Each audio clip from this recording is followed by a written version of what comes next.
ಈಗ ಮಿಥುನ ರಾಶಿ ಜೆಮಿನೈ. ಸೊ ನಿಮಗೆ ಮೇ ತಿಂಗಳು ಹೇಗಿರುತ್ತೆ? ಸೊ ಇದು ಟೈಮು ಸಾಲಿಟ್ಯೂಡ್ ಮತ್ತು ರಿಫ್ಲೆಕ್ಷನ್, ಸ್ಪಿರಿಚುವಲ್ ಗ್ರೋತ್ಗೆ, ಅಂದರೆ ಏಕಾಂತತೆಯಿಂದ ಇರೋದು, ಚಿಂತನೆ ಮಾಡೋದು, ಆಧ್ಯಾತ್ಮಿಕ ಬೆಳವಣಿಗೆಗೆ ಸರಿಯಾದ ಸಮಯ. ಐಷಾರಾಮಿ ವಸ್ತುಗಳ ಮೇಲೆ ಹೆಚ್ಚುವರಿ ವೆಚ್ಚಗಳನ್ನು ಮಾಡದಂತೆ ಖರ್ಚುಗಳನ್ನು ಅತ್ಯಂತ ಯೋಚನೆ ಮಾಡಿ ಪ್ಲ್ಯಾನ್ ಮಾಡಿ. ಹಾಗೆ ದೂರದ ಸ್ಥಳಗಳು ಅಥವಾ ವಿದೇಶಿ ದೇಶಗಳ ಜನರು ಬೇರೆ ಬೇರೆ ವ್ಯಾಪಾರ ಅವಕಾಶಗಳನ್ನು ಆಪರ್ಚುನಿಟೀಸ್ನ ನಿಮಗೆ ನೀಡಬಹುದು. ಹಾಗೆ ಚೆನ್ನಾಗಿ ನಿದ್ದೆ ಮಾಡಿ, ಪೂರ್ತಿ ಸಂಪೂರ್ಣವಾಗಿ ನಿದ್ದೆ ಮಾಡಿ ರೆಸ್ಟ್ ತಗೊಳ್ಳಿ. ಅತಿಯಾಗಿ ಯೋಚನೆ ಮಾಡೋದನ್ನು ಬಿಡಿ. ಧ್ಯಾನ ಅಥವಾ ಆಧ್ಯಾತ್ಮಿಕ ಚಟುವಟಿಕೆಗಳನ್ನು ಆದಷ್ಟು ಮಾಡಿ, ಅದರಿಂದ ನಿಮಗೆ ಲಾಭ ಆಗುತ್ತೆ.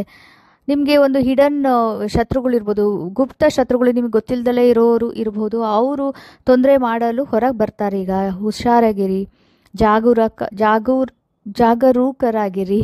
ಹಾಗೆಯೇ ನೀವು ತುಂಬ ಪೀಸ್ಫುಲ್ಲಾಗಿ ಕಾಮ್ನೆಸ್ನ ಮೇಂಟೈನ್ ಮಾಡಿ, ಶಾಂತವಾಗಿರಿ. ಇಂಟ್ಯೂಷನ್ ಮತ್ತು ಇದು ಇನ್ನರ್ ಫುಲ್ಫಿಲ್ಮೆಂಟ್, ಏನು ಒಳಗಡೆಯಿಂದ ಬರೋದು, ಅದೇನು ತೃಪ್ತಿ ಇದೆಯಲ್ಲ, ಅದ್ರ ಕಡೆ ಜಾಸ್ತಿ ಗಮನ ಹರಿಸಿ. ಈ ಮೇ ತಿಂಗಳಲ್ಲಿ ನೀವೇನೇನು ಆ್ಯಕ್ಷನ್ ತೊಗೊಂಡಿದ್ದೀರೋ ಇಲ್ಲಿ ತನಕ, ಏನೇನು ಬಿಹೈಂಡ್ ದಿ ಸೀನ್ಸ್ ಆ್ಯಕ್ಷನ್ ಅಂತ ಹೇಳ್ತೀವಿ, ಯಾರಿಗೂ ಗೊತ್ತಿರಲ್ಲ, ನಿಮ್ಮ ಪಾಡಿಗೆ ನೀವೇನೋ ಒಂದು ಮಾಡ್ತಾ ಇರ್ತಿಲ್ಲ, ಅದೆಲ್ಲ ನೀವು ನಿಮಗೆಲ್ಲ ಚೆನ್ನಾಗಿ ತುಂಬ ಪ್ರಾಮಿಸಿಂಗ್ ಆಗಿ, ತುಂಬ ಒಳ್ಳೆಯ ಇದು ಭರವಸೆಯಾಗಿರೋ ಹಾಗೆ ನಿಮ್ಮ ಒಳ್ಳೆ ರಿಸಲ್ಟ್ ಸಿಗುತ್ತೆ ಮೇ ತಿಂಗಳಲ್ಲಿ. ಈಗ ಸಿಂಹರಾಶಿ ನೋಡೋಣ. ಮೇ 2025ರಲ್ಲಿ ಸಿಂಹರಾಶಿಯವರಿಗೆ ನಕ್ಷತ್ರಗಳು ಈ ಅಧಿಕಾರ, ಗೌರವ ಮತ್ತು ವೃತ್ತಿ ಜೀವನದ ವರ್ಧನೆಯನ್ನು ತರುತ್ತದೆ. ನಿಮಗೆ ಹೊಸ ಜವಾಬ್ದಾರಿ ನೀಡಲಾಗುತ್ತದೆ. ನಿಮ್ಮ ಕೆಲಸದ ಮೂಲಕ ನಿಮಗೆ ಮನ್ನಣೆ ಸಿಗುತ್ತೆ, ರೆಸ್ಪೆಕ್ಟ್ ಬರುತ್ತೆ. ಹಾಗೆ ನೀವು ತುಂಬ ಫೇಮಸ್ ಆಗ್ತೀರಾ, ಖ್ಯಾತಿಯನ್ನು ಕೂಡ ನೀವು ಎಕ್ಸ್ಪೀರಿಯೆನ್ಸ್ ಮಾಡ್ಕೋತೀರಾ, ಅನುಭವಿಸ್ತೀರಾ. ನಿಮ್ಮ ವೃತ್ತಿ ಮತ್ತು ಸಾರ್ವಜನಿಕ ಇಮೇಜ್ ಈಗ ಯಾವ ಡೈರೆಕ್ಷನ್ ತಗೊಳುತ್ತೆ ಅನ್ನೋದನ್ನು ನೀವು ನಿರ್ಧಾರ ಮಾಡಬೇಕಾಗತ್ತೆ. ನಿಮ್ಮ ತಂದೆ ಅಥವಾ ಇತರ ಯಾರಾದರೂ ಹಿರಿಯ ಅಧಿಕಾರಿ ವ್ಯಕ್ತಿಗಳು ನಿಮಗೆ ತುಂಬ ಇಂಪಾರ್ಟೆಂಟ್ ಪರ್ಸನ್ ಆಗಿ ಬರಬಹುದು ನಿಮ್ಮ ಲೈಫಲ್ಲಿ. ಅವರು ಇಂಪಾರ್ಟೆಂಟ್ ಇದನ್ನು ಸ್ಟೇಟಸ್ನ ಪಡೆಯಬಹುದು.